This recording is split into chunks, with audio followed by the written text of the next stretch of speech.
Hello friends. आज हम CSAT के बारे में जानेंगे। यूपीएससी परीक्षा में 2011 से सीसेट का एक पेपर लागू किया गया था। उससे पहले था क्या कि आपको जीएस का पेपर होता था, एक ऑप्शनल का पेपर होता था। ऑब्वियसली प्री के एग्जाम में 2011 से क्या हुआ कि आपका जीएस पेपर तो होता ही है, पेपर 1, और साथ में पेपर 2 जो होता है वो सीसेट का होता है। तो मैं आपको बताऊं, सीसेट इसका जो पेपर है तो इसका फुल फॉर्म क्या होता है? सिविल सर्विसेज एप्टीट्यूड और ये टेस्ट, ये लागू किया गया था 2011 से। ठीक है। और अभी बात करें कि इसमें आगे बढ़ने से पहले इसमें हम ये जान लेते हैं कि कितने नंबर का क्वेश्चन होता है और कितना क्वेश्चंस होता है।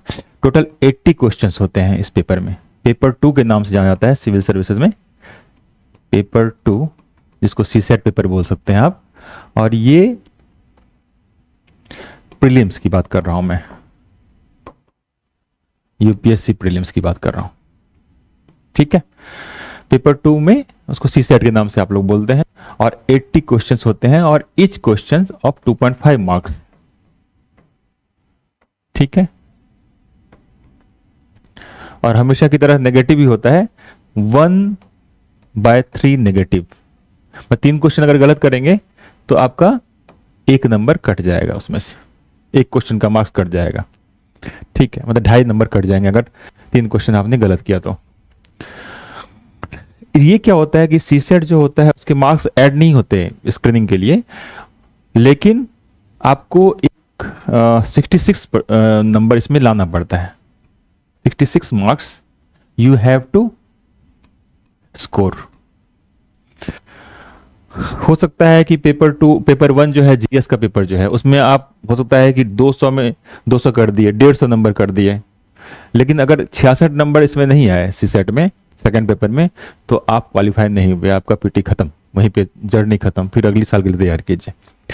इसलिए ज़रूरी है कि इसको अच्छे से तैयार किया जाए सीसेट के पेपर को। और इसमें जो मैथ बैकग्राउंड के हैं, जो इंजीनियरिंग बैकग्राउंड के हैं, उसको कंपेरेटिवली थोड़ी कम दिक्कत होती है। वो प्रीवियस ईयर क्वेश्चन पेपर अगर अच्छे से सॉल्व कर लें, थोड़ा प्रैक्टिस कर लें तो उनका काम चल सकता है। लेकिन जो काफ़ी दिन से मैथ से बाहर रहे हैं या रीजनिंग से बाहर रहे हैं, नॉर्मल आर्ट बैकग्राउंड के हैं, उनको थोड़ी दिक्कत हो सकती है। तो थोड़ा उसके लिए उपाय किया कि प्रीवियस क्वेश्चन पेपर देखिए आप लोग और उसके बाद सॉल्व करने की कोशिश कीजिए उसको। अगर सॉल्व हो रहा है तो बहुत अच्छी बात है, तब आपको बस स्पीड पे काम करना पड़ेगा, क्योंकि वहाँ पे तो टाइम लिमिटेड होता है, तो आपको स्पीड पे काम करना पड़ेगा। अगर सॉल्व नहीं हो रहा है तो सीरियस मैटर है, उसको अच्छे से टाइम दे के उसको प्रैक्टिस कीजिए, कंसेप्ट सीखिए और उसके बाद फिर एग्जाम में जाइए। ठीक है। तो अब हम ये सिविल सर्विसेज एप्टीट्यूड टेस्ट लाया ही क्यों गया? ये एप्टीट्यूड का क्या मतलब है? मतलब आप किसी पर्टिकुलर सर्विस के लिए कितने योग्य हैं वो दिखलाता है आपका एप्टीट्यूड। जैसे कोई खेलने के लिए एप्टीट्यूड इसका बढ़िया है, बहुत शानदार वो खेलता है। अगर मान लीजिए तेंदुलकर है तो बहुत अच्छा खेलने में है, तो उसका खेलने का स्पोर्ट्स एटीट्यूड, क्रिकेट एप्टीट्यूड जो है वो बहुत अच्छा है। लेकिन यहाँ पे हम किसी एग्जाम के बारे में बात कर रहे हैं, बैंकिंग में भी इस तरह के क्वेश्चन पूछते हैं एप्टीट्यूड्स, तो वो बैंकिंग कामों के लिए कितने अच्छे हैं उसकी जांच उसमें होती है। एक सिविल सर्वेंट क्या करता है? देखिए, अब एक सिविल सर्वेंट का क्या काम है, या एक आईएएस अधिकारी है उसका क्या काम है? सबसे पहले तो उसके पास जो रिपोर्ट्स आए या उसको कुछ रिपोर्ट बनाना हो ऊपर देने के लिए, बड़े ऑफिसर्स को देने के लिए, जो मिनिस्टर्स हैं उनको देने के लिए, या जो उनके मातहत अधिकारी हैं वो कोई रिपोर्ट लाएं तो वो उसको समझ सकें पहली बात तो, और उससे मेन चीज़ें निकाल सकें। कोई अगर उनको योजनाएं ही इंप्लीमेंट करनी है तो वो एक उसके पास जो बहुत सारे डेटा रहेंगे उसके आधार पर उस चीज़ वो एक डिसीजन ले सके, उसको समझ सके और उसको इम्प्लीमेंट कर सके। तो पहली चीज़ तो ये, ठीक है, जिसको बोलते हैं हम लोग नॉर्मल भाषा में कंप्रीहेंड कर सके। जिसको बोलते हैं समझ। किस चीज को समझना? कोई उसको कुछ बतला रहा हो, कोई उसको रिटन फॉर्म में हो, कुछ कोई पैराग्राफ हो, कोई रिपोर्ट हो, कोई मैसेज हो, उसको वो समझ सके और उससे चीजों को डिड्यूस कर सके। ठीक है, तो एक सिविल सर्वेंट, एक आईएएस अधिकारी या कोई सिविल सर्वेंट को ये समझ तो होनी ही चाहिए कि उसके पास जो भी डेटा आ रहे हैं, जो भी बोला जा रहा है, रिपोर्ट आ रहा है, उसको समझ के वो अपने हिसाब से उसको काम में यूज कर सके। ठीक है, दूसरी चीज और क्या होनी चाहिए कि उस पर वो डिसीजन भी ले सके। मतलब कोई सिचुएशन ऐसा आता है एक अधिकारी के सामने में, एक सिविल सर्वेंट के सामने में, तमाम तरह के सिचुएशन नए नए दिन आते हैं, अलग अलग दिन पे नए नए सिचुएशन आते हैं। ऐसे में उस सिचुएशन के मुताबिक वो कैसे डिसीजन लेता है, ये भी बहुत महत्वपूर्ण है। तो आपको डिसीजन मेकिंग भी आनी चाहिए। ठीक है, और क्या होना चाहिए आपके पास डिसीजन मेकिंग के अलावा? बहुत बार क्या होता है कि जो डेटा होता है, जो रिपोर्ट्स होते हैं, उसमें डेटा के फॉर्म में होता है। कभी आपको पाई चार्ट के रूप में दे देगा, हाँ, कभी आपको इस फॉर्म में दे देगा, है ना। तो आपके पास बहुत तरह के मतलब एक विजिबल फॉर्म में देगा, उससे आपको डिड्यूस करना पड़ेगा कि इससे ये क्या कहना चाहता है। इस रिपोर्ट में बहुत सारी चीजें लिखी हुई हैं, इसको तो समझ गए भाई, और ये समझना हमें नहीं आ रहा। तो एक सिविल सर्वेंट से ये उम्मीद की जाती है तो कि इस तरह के डेटा वाले चीज़ों जो है, जो ग्राफ वगैरह में दिखलाए गए हैं या जो चार्ट के रूप में दिखलाए गए हैं, उसको भी वो समझ सके। तो और साथ ही अगर कोई मैथमेटिकल, बेसिक मैथमेटिकल वाली चीज़ें हैं, जोड़ घटाव गुना भाग, इस तरह की चीज़ें जो है सिंपल, वो भी उसको तो आनी ही चाहिए। भले वो बैकग्राउंड कुछ उसका आर्ट्स रहे या कुछ भी रहे, लेकिन एक एडमिनिस्ट्रेटर के तौर पर उतनी चीज़ें तो उसकी आनी चाहिए। तो आपको बेसिक न्यूमेरेसी आनी चाहिए। बेसिक न्यूमेरेसी जो मैं मैथ वगैरह बोला, परसेंटेज, मान लो परसेंटेज हो, रेशियो हो, ठीक है, या फिर डेटा इंटरप्रिटेशन जो बोलते हैं, जो मैं अभी बताया आपको ग्राफ चार्ट के रूप में, डेटा इंटरप्रिटेशन। ठीक है, ये चीजें आनी चाहिए। और क्या आना चाहिए उसको? उसमें ये काबिलियत हो कि वो, उसके पास अगर कुछ इंफॉर्मेशन हो, वो उसको एनालाइज कर सके। ठीक है, उसको ब्रेक डाउन कर सके, उसको एनालाइज कर सके और अपनी रीजनिंग लगा सके उसमें। तो इसीलिए चीजें आती हैं, एक लॉजिकल रीजनिंग,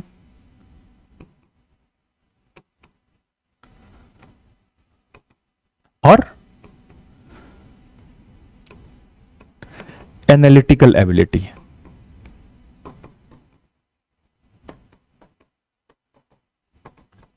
ठीक है, तो ये चीजें उसको आनी चाहिए।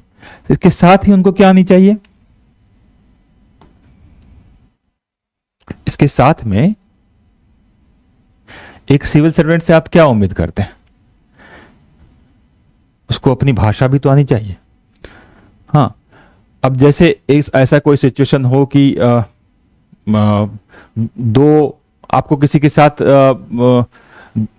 कोई किसी को किडनैप कर लिया है, किसी, या कोई जो है किसी को होस्टेज बना लिया है, तो ऐसी सिचुएशन में एज ए सिविल सर्वेंट आपको उनसे बात भी करनी पड़ती है, निगोशिएशन करना पड़ता है। तो आपको वो स्किल, लिंग्विस्टिक स्किल भी आनी चाहिए आपको। ठीक है, लिंग्विस्टिक स्किल भी आनी चाहिए आपको। लिंग्विस्टिक बोलिए, कम्युनिकेशन बोलिए, कम्युनिकेशन स्किल्स भी जरूरी है, क्योंकि एज ए सिविल सर्वेंट आपको कभी ऐसा सिचुएशन हो सकता है कि आप ऐसे सिचुएशन में फंस जाएं जहां पे बात करके काम निकालना हो। अब किसी गए कहीं पे, जमीन वमीन का विवाद है और बिल्कुल दोनों लोग अड़े हुए हैं, आपको दिख रहा है कि सिचुएशन किस तरह का है, अब उसको कैसे आप नेगोशिएट कर सकते हैं उसमें। या जैसे कभी कोई बोलते हैं कि जैसे पुलिस अधिकारी, सिविल सर्वेंट में भी पुलिस अधिकारी जो जैसे होते हैं, आईपीएस वगैरह, उनको अगर मान लीजिए ऐसे स्क्वाड में है जिसमें कि आतंकवादी लोगों से उन्होंने हॉस्टेज बना लिया है, ऐसे सिचुएशन में बड़े बड़े स्पेशलिस्ट नेगोशिएटर को भेजा जाता है, जो कि सिविल सर्वेंट ही होते हैं, आईपीएस अधिकारी, सीनियर आईपीएस अधिकारी लोग होते हैं, जो कि नेगोशिएट करते हैं ताकि कोई खतरनाक सिचुएशन ना बन सके, कोई हॉस्टेज ना मारा जा सके। अब इसी चीज को हम लोग देखते हैं सिलेबस में क्या पूछ रहा है, क्योंकि ये तो हम लोग ने जान लिया कि एक सिविल सर्वेंट से क्या क्या उम्मीद की जाती है, और एप्टीट्यूड देने का मतलब यही है। एक बैंकर भी को भी इस तरह का एग्जाम देना पड़ता है, लेकिन उसका एप्टीट्यूड केवल पता चला कि न्यूमेरेसी से रिलेटेड है ना, उसको उसको अंग्रेजी आनी चाहिए, है ना, रिपोर्ट रिपोर्ट थोड़ी बहुत पढ़ने के लिए, और उसको मेनली मैथ वाली चीज़ें आनी चाहिए, रीजनिंग आनी चाहिए। लेकिन यहाँ पे देख रहे हैं कि डिसीजन मेकिंग भी है, कंप्रीहेंशन भी है, बहुत अच्छा खासा कंप्रीहेंशन है। ठीक, तो सारे एग्जाम के अलग अलग रिक्वायरमेंट्स होते हैं, उसी के आधार पे उनका एप्टीट्यूड टेस्ट बनता है। तो सिविल सर्विसेज एप्टीट्यूड टेस्ट में ये सारी चीजें रहती हैं। अब देखते हैं एग्जैक्ट सिलेबस क्या कहता है। ये देखिए, उसके बाद मैं आपको क्वेश्चन भी दिखाऊंगा कंपैरेटिवली। जो सब चीज मैं बताया वही सब चीजें हैं। ये देखिए, पहला कंप्रीहेंशन है, जो मैं बताया आपको कि कोई पैराग्राफ दिया रहेगा आपको। अब एग्जाम के संदर्भ में समझते हैं, कोशिश करते हैं। एग्जाम के संदर्भ में क्या होगा कि कोई पैराग्राफ दिया रहेगा, और उसके बाद उस पैराग्राफ के आधार पे आपको उससे समझना पड़ेगा क्या कहना चाह रहा है, उसका थीम क्या है, उसके आधार पे क्वेश्चंस रहेंगे। ठीक, फिर interpersonal skill including communication skill, जो मैं बात किया, नेगोशिएशन के समय मान लीजिए आपको जरूरत पड़ सकती है। ठीक, तीसरी चीज logical reasoning and analytical ability, इसके भी बारे में बताया कि ये क्या चीजें होती हैं, कैसे आपको एनालाइज करनी होती है चीजों को। फिर डिसीजन मेकिंग में बताया कि ऐसा सिचुएशन हो सकता है आपके सामने कि आपको कुछ निर्णय लेना पड़े, तो ऐसे क्वेश्चन भी रहते हैं। फिर जनरल मेंटल एबिलिटी क्या होगी, ये सारी चीजें जिसमें कॉग्निटिव स्किल्स हो गई, आपकी मेमोरी हो गई, और उसके आधार पर डिसीजन लेने की क्षमता हो गई, वो सारी चीजें उसमें आ जाएंगी। जनरल मेंटल एबिलिटी, आप मेंटली उसके योग्य है कि नहीं, सिविल सर्विसेज के योग्य है कि नहीं।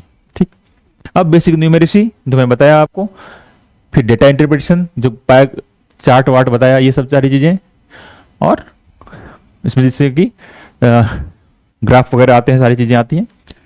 ठीक, अब देखते हैं क्वेश्चंस, है ना। अब देखिए क्वेश्चन को देखिए, ये देखिए क्वेश्चन। अब इसी तरह का कोई पैराग्राफ दिया हुआ रहेगा आपको, जो मैं कंप्रीहेंशन का क्वेश्चन में बता रहा हूं आपको। इसमें क्या होगा, कोई पैराग्राफ दिया रहेगा आपको,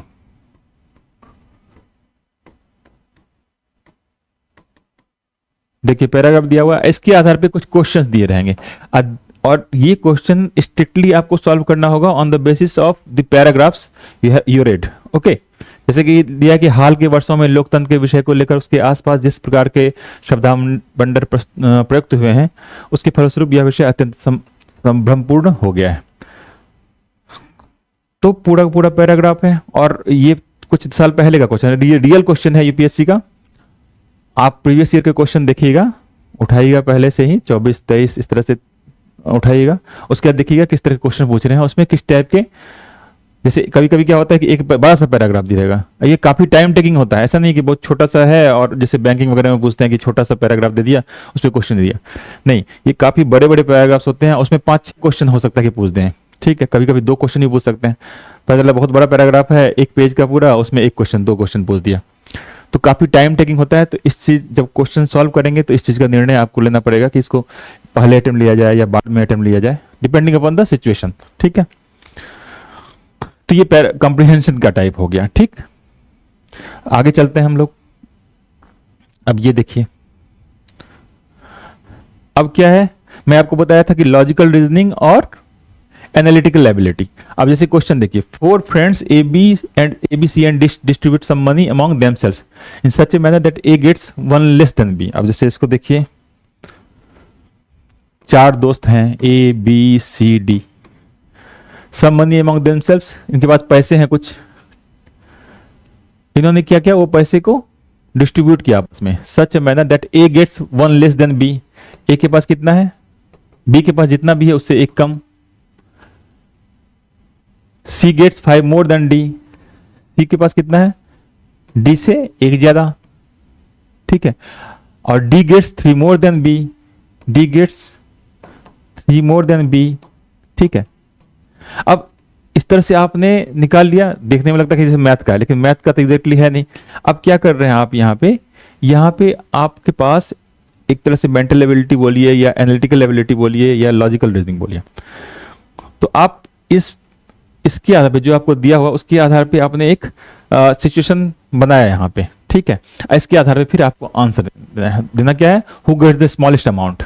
ठीक, इसके आधार पे आपको सॉल्व करना है। बाद में मैं पूरा सॉल्व भी करूंगा कोई दूसरे वीडियो में। इसी तरह देखिए पजल टाइप का क्वेश्चन है जो कि टिपिकल एनालिटिकल एबिलिटी से रिलेटेड क्वेश्चन, जैसे 5 cities P, Q, R, S and T are connected by different modes of transport as follows। ठीक है, P, Q, R, S and T, ये क्या बोल रहा है कि डिफरेंट मोड्स ऑफ ट्रांसपोर्ट से, हो सकता है कोई एयर से हो, कोई बस से हो, कोई बोट से हो। ठीक है, वही दिखा है। और उसके बाद उसमें दिया है कि कैसे कैसे एक दूसरे से कनेक्टेड है। जैसे P and Q are connected by boat, P Q जो है बोट से कनेक्टेड है, एज वेल एज रेल, तो P Q रेल से भी कनेक्टेड है। S and R are connected by bus and boat, S and R are connected by bus and boat. ठीक है, Q and T are connected by air only, Q and T air only. P and R are connected by boat, P and R boat. ठीक है, T and R connected by rail and बस, T and R rail and बस। मैं solve करने बाद में बताऊंगा, लेकिन देखिए कैसे जो स्टेटमेंट है उसको आप इस तरह से एक फिगर में तोड़ लीजिए तो वो आसान हो जाएगी चीजें। तो उसके आधार पे फिर कुछ क्वेश्चंस रहते हैं, जैसे इसमें देखिए इतने से देखिए 1 2 3 4 क्वेश्चन देके रखा हुआ है। ठीक, एनालिटिकल एबिलिटी मतलब आप एनालाइज कर रहे हैं इस स्टेटमेंट्स को और उसके आधार पे क्वेश्चन सॉल्व कर रहे हैं। अगला चलते हैं। अब इसी टाइप का क्वेश्चन देखिए एक, कि गीता इज ओल्डर देन,